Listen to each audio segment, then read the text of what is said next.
आइए आपके सामने कड़े संवाद प्रस्तुत करें। अभी अभी ताज़ा घोषणा हुई कि अब नए CDS होंगे लेफ्टिनेंट जनरल सुब्रमण्यम। अच्छी बात है। लेफ्टिनेंट जनरल सुब्रमण्यम जो CDS बने उनको राष्ट्रीय पत्रकार मोर्चा भारत की ओर से हार्दिक बधाई। अब यहाँ पर सवाल ये होता है कि क्या बार बार CDS बदलना उचित है क्या, यह सवाल खड़ा होता। हमारे जहाँ तक अपना सोच है कि CDS की बजाय जो पूर्व में फील्ड मार्शल की व्यवस्था थी वो ही लागू होना चाहिए, ताकि जो भी फील्ड मार्शल रहे, जो है CDS फील्ड मार्शल बने, वो सेना के बहुआयामी विकास की योजना बना सके और निगरानी कर सके और शत्रुओं से निपटने की पूरी योजना तैयार कर सके। तो इस व्यवस्था में बदलाव होना जरूरी है। तो जो फील्ड मार्शल की व्यवस्थाएं थी ना, उसे लागू करना चाहिए। ये मोदी सरकार तो न जाने क्या क्या नाटक किया करती है, इनको कुछ सोच समझ है नहीं और अपनी मर्जी से अपने आप को और सिद्ध करने के लिए नए नए नाटक किया करती है। चलिए, ये बात है।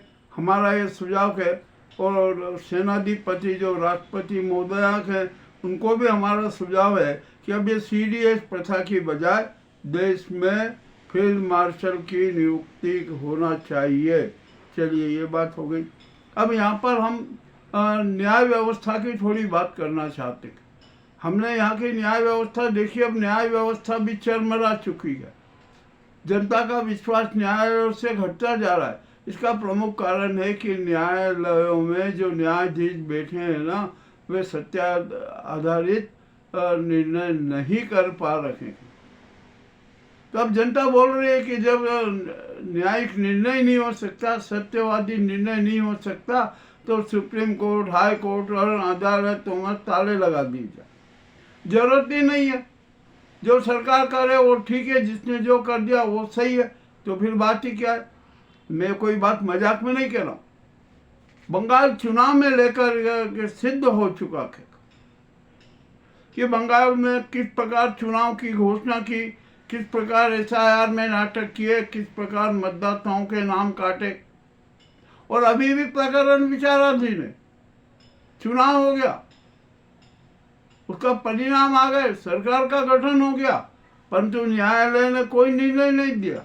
न्यायालय चाहता तो स्पष्ट निर्देश देता था कि नहीं, जब तक ये सही मतदाता सूची न बने, जब तक बंगाल के चुनाव नहीं कराए जा सकते, चाहे वो चुनाव आयोग हो या कोई भी हो या सरकार को। इतना स्पष्ट निर्णय देना चाहिए था ना सुप्रीम कोर्ट को। नहीं दिया निर्णय, और आज भी वही पेच फंसा हुआ है। सुप्रीम कोर्ट में मामला विचाराधीन है, उधर सरकार का गठन हो गया। अब तो जनता, बंगाल की जनता सड़कों पर है। वो खुद कह रही है कि ये चुनाव अवैध है, इसको अवैध घोषित कीजिए, इसके परिणाम शून्य घोषित कर दीजिए। सुप्रीम कोर्ट को तो तुरंत संज्ञान लेना था। अरे 2 दिन आप विचाराधीन करके सारा करके निर्णय दे देते, तो ये आज जो बंगाल में हिंसा का जो तांडव खड़ा हुआ है ना, वो नहीं होता। चलिए ठीक है, अब अभी भी समय है। और जो अब ये CGI की नियुक्ति वाला मामला जो है ना, वो भी बड़े विचाराधीन हो गया। चुनाव आयोग की नियुक्ति में CGI की महत्वपूर्ण भूमिका रहना चाहिए। सिर्फ 3 सदस्यीय पैनल होना चाहिए, परंतु नाजी सरकार ने वो पैनल बदलकर CGI को चुनाव चयन समिति से बाहर कर दिया। ये भी अपने आप में अवैध करते। तो सुप्रीम कोर्ट को स्पष्ट निर्देश देना चाहिए कि आपकी ये बेईमानी है, आपका ये खिलाफ कठोर कार्रवाई की जाएगी। कठोर कार्रवाई करना चाहिए। और ये राजनीतिक दांवपेच था ना, ये भाजपा का वो, तो सुप्रीम कोर्ट को स्पष्ट निर्देश देना चाहिए कि भाजपा ने देश के संविधान के साथ, प्रजातंत्र के साथ, जनमत के साथ गद्दारी की है, अतः इसका राजनीतिक पंजीयन भी चुनाव आयोग रद्द करे। और सुप्रीम कोर्ट को स्पष्ट कह देना चाहिए कि ये चुनाव आयोग पक्षपाती है, इसको तत्काल भंग किया जाना चाहिए। और खैर ठीक है, अब अभी हम बंगाल की बात कर लेते हैं। बंगाल में जो जो नाटक हुए हैं ना, वो सुप्रीम कोर्ट की सारी निगाह में था। अब तो सारे राज भी खुलते जा रहे हैं। तो ऐसी स्थिति में भी सुप्रीम कोर्ट स्पष्ट निर्देश नहीं दे रहा है। उसको तो स्पष्ट निर्देश देना चाहिए कि जो बंगाल का चुनाव हुआ है हम उसे अवैध मानते हैं क्या, और जो चुनाव परिणाम घोषित हुए उसको भी अवैध मानते हैं, और जो सरकार बनी है, जो शपथ विधि हुई है, ये भी अपने आप में अवैध है। ऐसा कठोर निर्णय, सत्यवादी निर्णय तो सुप्रीम कोर्ट को देना चाहिए, परंतु ये निर्णय दिया नहीं जा रहा है। क्यों नहीं दिया जा रहा है?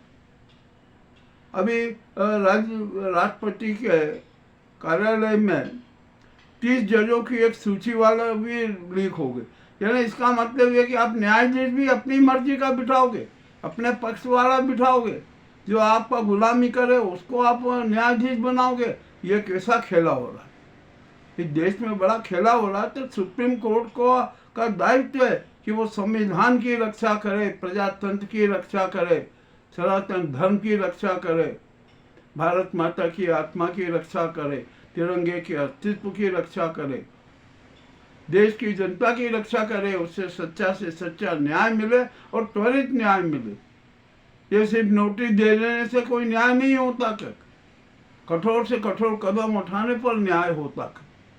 पर यहाँ की हमारी सुप्रीम कोर्ट ने कुछ भी नहीं किया। अब ये विचाराधीन और नोटिसबाजी से काम नहीं चलेगा। अब तो जनता, बंगाल की जनता सड़कों पर उतर आई है। वो कह रही है कि चुनाव को रद्द कीजिए, जो चुनाव परिणाम है इसको रद्द कीजिए, नई मतदाता सूची फिर से तैयार कीजिए, पूरी मतदाता सूची होने पर बंगाल में फिर से चुनाव कराया जाना चाहिए। ऐसा आदेश सुप्रीम कोर्ट को आज ही देना चाहिए। हम कह रहे हैं कि आज ही देना चाहिए। जनता कह रही है कि ऐसा निर्णय सुप्रीम कोर्ट आज ही दे, किंतु सुप्रीम कोर्ट ऐसा करने में हिचक रही। मामला बड़ा गंभीर होता जा रहा है। अब जब अंतर्राष्ट्रीय अदालत में ये मामला जाएगा, वहाँ खुलेगा, तो यहाँ की हमारी जो सुप्रीम कोर्ट की क्या स्थिति बनेगी, ये चुनाव आयोग की क्या स्थिति बनेगी, भारत सरकार की क्या स्थिति बनेगी। अरे हर चीज उजागर है, धोखाधड़ी उजागर है, सब कुछ उजागर है, किंतु सुप्रीम कोर्ट धतलात बन गया। वो निर्णय नहीं दे पा रहा है। कठोर से कठोर निर्णय दीजिए, ये नोटिसबाजी ये सब बंद कीजिए। आप नोटिस आप खाली दे रहे हैं, आप उसको कहिए कि आपके खिलाफ ये मामला, आइए आप इसका स्पष्टीकरण दीजिए। एक दिन में त्वरित सुनवाई कीजिए, त्वरित निर्णय दीजिए। सत्य को क्या है? अरे ये सूर्य को सूर्य कहने में आपको दिक्कत क्या होती है? सुप्रीम कोर्ट को तिमिर को तिमिर कहो ना, सूर्य को सूर्य कहो, ज्योति को ज्योति कहो, रोशनी को रोशनी कहो, अंधियारे को अंधियारा कहो, परंतु सुप्रीम कोर्ट और जो न्यायालय ऐसा नहीं करता। कुछ न्यायाधीश हैं जो बिल्कुल बगावत में खड़े हुए हैं, वो सत्य की रक्षा करने के लिए मैदान में होते हैं, उनकी भी उपेक्षा की जाती है। और अब तो मजेदार बात यह है कि सीजेआई की नियुक्ति भी पक्षपात होती है, पक्षपातपूर्ण होती है। सीजेआई की नियुक्त करने के लिए उससे अप्रत्यक्ष अनुबंध कर लिया जाता है कि आपको हमारे पक्ष में ही निर्णय देना, सरकार के खिलाफ कोई निर्णय देना। तो ये तो हमारी जो अदालतें हैं ना, ये तो सरकारों की चरणदास के रूप में नजर आ रही है। जनता जब तो अविश्वास कर रही है। नहीं तो बंगाल के चुनाव के मामले में सुप्रीम कोर्ट खटाखट कठोर निर्णय, त्वरित निर्णय देती तो आज ये हिंसा की स्थिति नहीं बनती, लोगों की जानें नहीं जाती। तो जनता साफ कह रही है कि आप ये बंद कर दीजिए, न्यायालय ताले लगा दीजिए, कोई जरूरत नहीं है। जो सरकार करे वही बस कानून, वही न्याय हो जाए। चलिए ये भी बात हो गई। अब हमारी राष्ट्रपति महोदया की बात कर ले। हमारी राष्ट्रपति महोदया महिलाएं, अच्छी बात है, उनके पास में कितने कितने पद हैं, और उन्हें तो राष्ट्र धर्म, जन धर्म, संवैधानिक धर्म, भारत माता की आत्मरक्षा का धर्म, जनता की रक्षा का धर्म, प्रजातंत्र की रक्षा का धर्म, समाज धर्म, सब धर्म निभाना पड़ते हैं।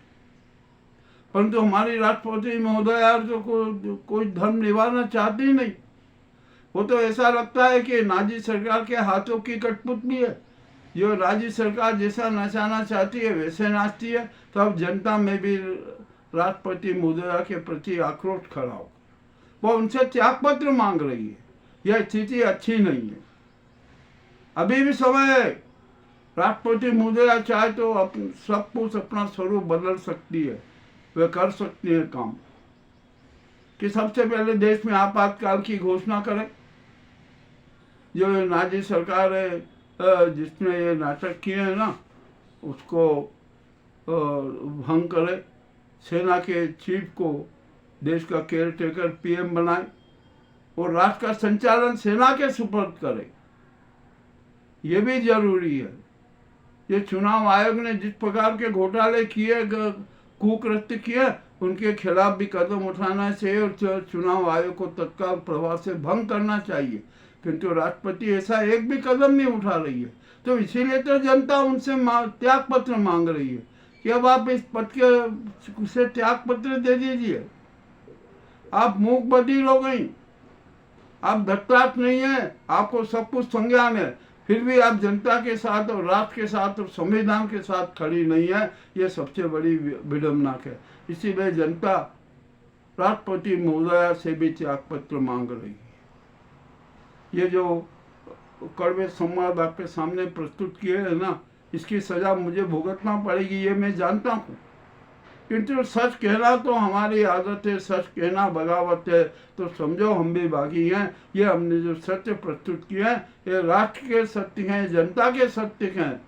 जो जनता चाहती है वो बात है। हम सरकार से आंख मिला सकते हैं।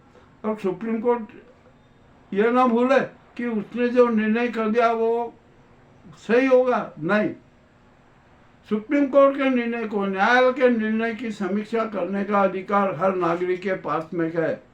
किंतु उसका आधार ये होना चाहिए कि आप जो समीक्षा कर रहे हैं वो राष्ट्र हित का मुद्दा होना चाहिए, जनहित का मुद्दा होना चाहिए, संवैधानिक मुद्दा होना चाहिए, सामाजिक हित का मुद्दा होना चाहिए।